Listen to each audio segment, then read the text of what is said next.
Central and Arundel County in central Maryland, northern Prince George's County in central Maryland, until 1 p.m. At 12:13 p.m., a severe thunderstorm was located over Riverdale Park, or over University of Maryland, moving east at 45 miles per hour. Hazard, 60 miles per hour wind gusts. Source, radar indicated. Impact, damaging winds will cause some trees and large branches to fall. This could injure those outdoors, as well as damage homes and vehicles. Roadways may become blocked by downed trees. Localized power outages are possible. Unsecured light objects may become projectiles.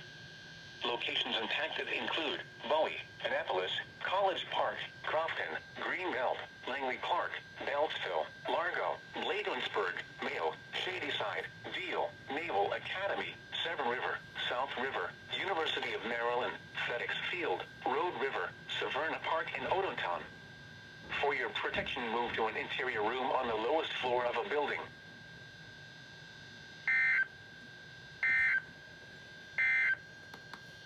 This is a statement issued until 1 p.m. for the following county in Arundel, Maryland.